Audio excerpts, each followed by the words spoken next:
Okay, we will call the meeting to order. Would someone like to move the minutes? So moved. All those in favor? Contrary, carried. Next meeting was July the 20th, 4 p.m., council chambers or online. Okay, a couple of items to add to the agenda. Chuck Au was coming late, but he asked to have an item added to the agenda, and so has Alexa Liu. So we'll have two additions to the agenda, which will be items 3 and 4. So first item, the 2022 Environmental Enhancement Grant Program, second intake. Is Magnus here? Is anybody comments on that one? Or is that it? Hi there. Nothing further to add to the report. However, I'm happy to answer any questions. Okay, does anybody have any questions? I move the recommendations. Good job. Moved and seconded. Any discussion? All those in favor? Great job. Contrary, carried. Next item, the Menstrual Equity Initiative update. Renata. Good afternoon. I have nothing further to add to the report. However, I'm happy to answer any questions. Does anybody have any questions? Move the recommendation. Michael. Yeah, thanks. Could staff comment on the coordination with the school district for this program? Yeah, through the chair to Councillor Wolf. We have informed the school district of the program to make them aware, especially through our youth coordinators, just to make sure that the school's aware. The school district, I believe, has also implemented dispensers in all of the schools, in elementary schools and high schools. Okay, thanks. Just a follow up through the chair then. Is this like something that's been coordinated through the council trustee liaison committee with Councillor Liu? I know she's not here to comment on it, but maybe Liz.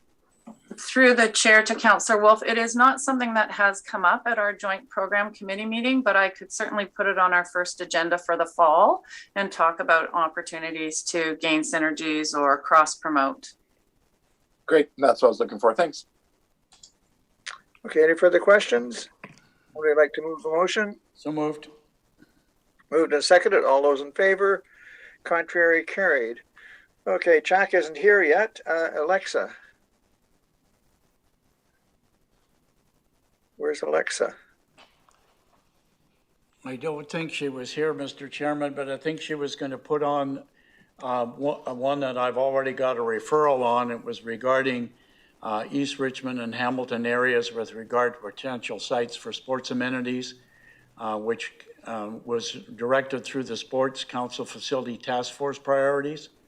And in particular, we're looking at McLean Park, and we're also looking at the elementary school behind there for soccer fields, which already are in existence. And staff are coming back already with a report. So I just spoke to her a few moments ago. It's an overlap to a referral that I've already made, and progress and has been made from staff, and thanks to staff for bringing that forward. Okay, I wonder if staff would take that under advisement then, because I think she had a little additional item in that the grass playing field was getting muddy and mucky and needed rehabilitation. So yeah, the drainage is in there as well, Mr. Chairman, for both fields. That's great. Does staff have any comment on that at this time? Okay, that's great. It may well be we would want to put an artificial field in so you can use it 12 months of the year like we did. And that's the reason we did so many artificial fields. They all go muddy. Michael. Thank you. Through the chair to staff, I was actually going to bring this up in the question time after manager's report, this exact item. I'm the council liaison for Hamilton Community Association, and I made a bit of a messy spreadsheet of all the open referrals. And so I share with all the groups that I'm with, ones that are related to them. And so I mentioned that this one is set for Q4, the report back on the Sport Council Facility Task Force recommendation. And there's a second one about needs assessment. So my question was going to be, have we reached out to the East Richmond Community Association? Because I don't think the Hamilton Community Association has heard any of this yet, this task force and needs assessment. Through the chair to Councillor Wolf, this project is primarily being worked on through the Richmond Sports Council and the sport groups. So for example, the soccer associations, lacrosse associations, et cetera, because it's more sport-based than community association-based, but we can certainly, over the course of the summer, reach out to both Hamilton and East Richmond Community Association and have conversations with them. Thank you. One further question through the chair to staff. Is the budget for, I know when there's a development in Hamilton, there's a special amenity contribution that's made for Hamilton specific. If this new facility that's recommended from this task force occurs in Hamilton, I assume that some of that accumulated money could be used for it. But if the project is deemed to be in East Richmond, then the money would not go towards it. Is that correct?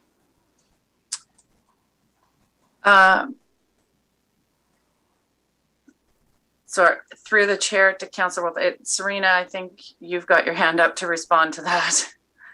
Yeah, thank you, Mr. Chair. I can't hear. Okay. Yeah, through the chair to Councillor Wolf. The Hamilton community amenity contributions related to specific developments or related to specific contributions are for specific items and facility related items in particular. So there are other potential funding methodologies for fields and park development, and certainly we would also look to partnerships with other levels of government for this. Great, thank you very much. Okay, any further comments? Okay, we will leave that one at that, and Chuck isn't here yet, so we will go on to the manager's report. Hello, you all should have received a memo last week with an update on the Steveston Salmon Festival, which is of course happening this Friday. The programming is primarily focused around the Steveston Community Centre, but there will be activation stretching from Britannia Shipyards all the way through Garry Point Park with a shuttle bus connecting the various parts of the site.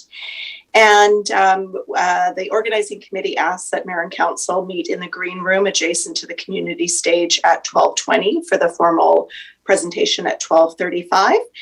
If you have any questions before the event or day of the event, please feel free to reach out directly to myself or Lisa Fedoruk. Okay, who's next? Rebecca. I see you. Can you hear me? Yeah. Hi, everyone. I just wanted to give a quick update on the Hai Long Chinese junk boat. The city and the society, the Britannia Shipyard Society, are working on a long-term mortgage agreement to have the boat at Imperial Landing. I have been in discussions with the owner and we're still working out the details of that, but it is moving forward at this time. And I'm happy to answer any questions that anyone may have. Okay, I've got a question. One of the things they wanted to do, but I should still tell committee, I'm working on the biggest, longest, most detailed referral I've ever made in 50 years. Rebecca's seen the draft of it and it's only half done. It's going to take me till July 20th to finish it. But it covers some of these questions. There's 10 referrals on Britannia that are pending. The one goes back to 2013. And they're not coming back till December. So I'm giving my comments on them now because I'm not going to be here on the council in December. And one of them relates to the junk and to the Chinese bunkhouse. So my question right now is, you're talking about having at Imperial Landing, and I know that's where Britannia wants it. But they also said that they would like to be able to have lunch and meetings in a building such as the Chinese bunkhouse. And I'm wondering what you've looked at there, because it seems to me it's logical that I think the Chinese bunkhouse should not be a meeting place the way it is now. And I'd like to see a Hongwo store displayed on the downstairs floor, plus an area where people could meet on a smaller scale. The lower floor of that bunkhouse actually had a Chinese wok originally before we got it. You could still see the square on the floor where the bricks had been and the wok had been located. And it seems to me that we put in sort of a bit of a lunchroom there but we don't need the whole room for it. So I'm wondering if you've looked into allowing the Chinese junk to have a meeting place in the Chinese bunkhouse.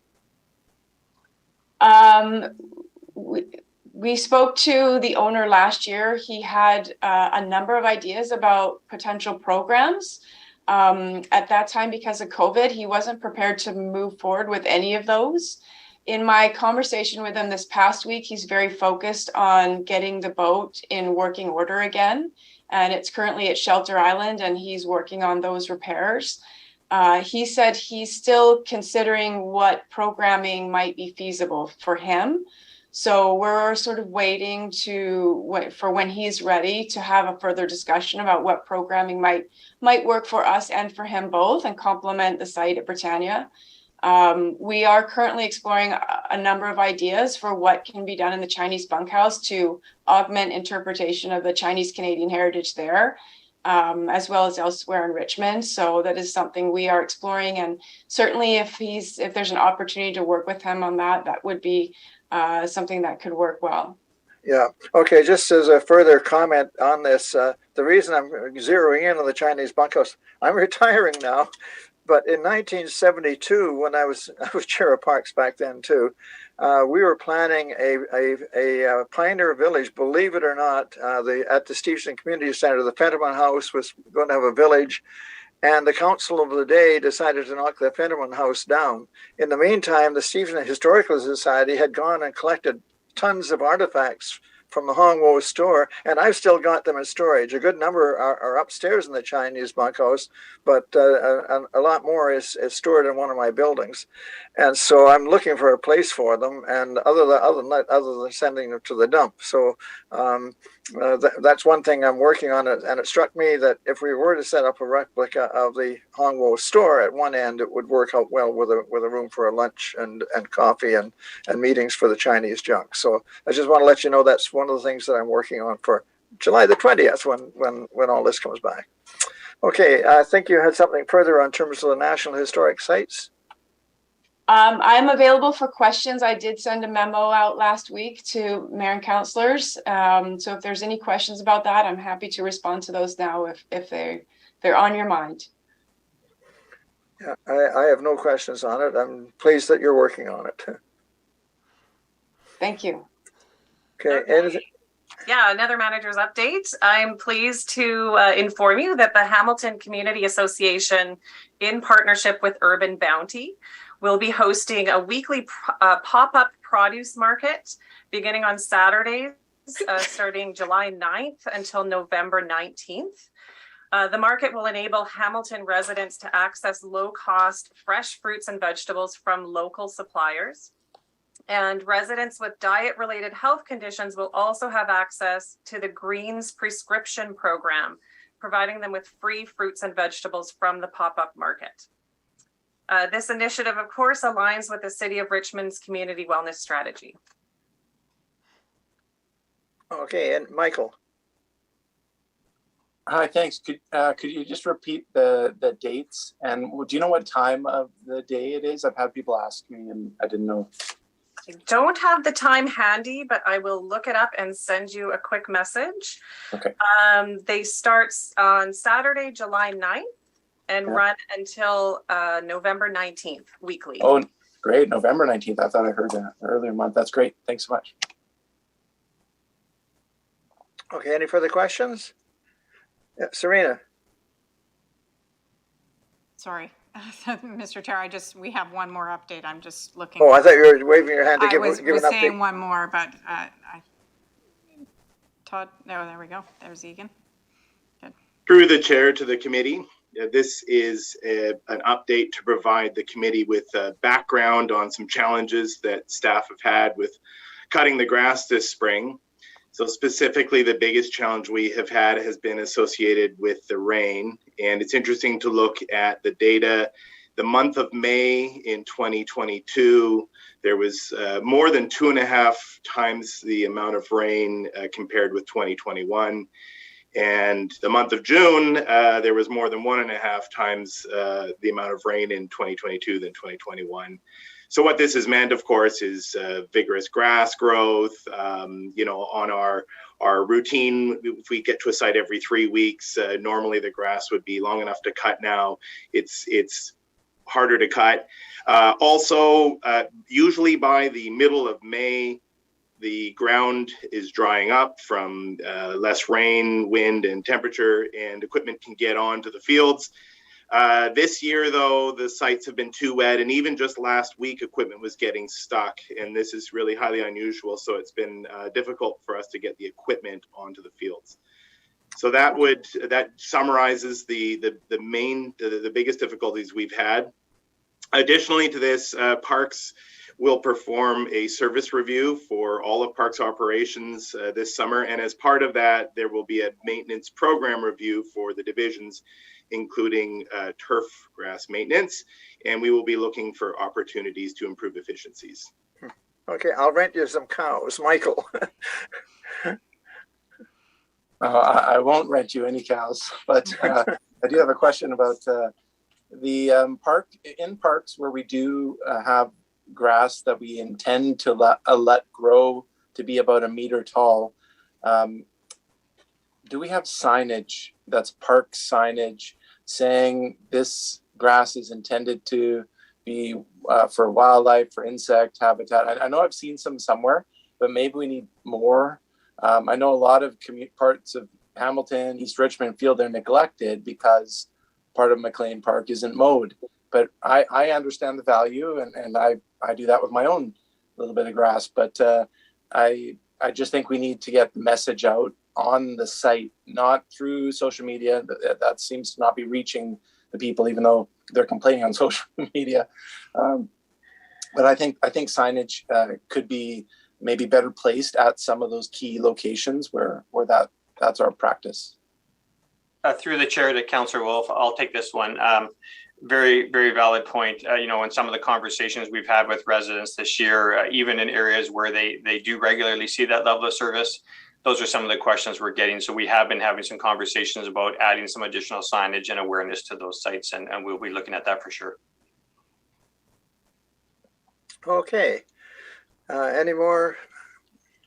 Kirsten?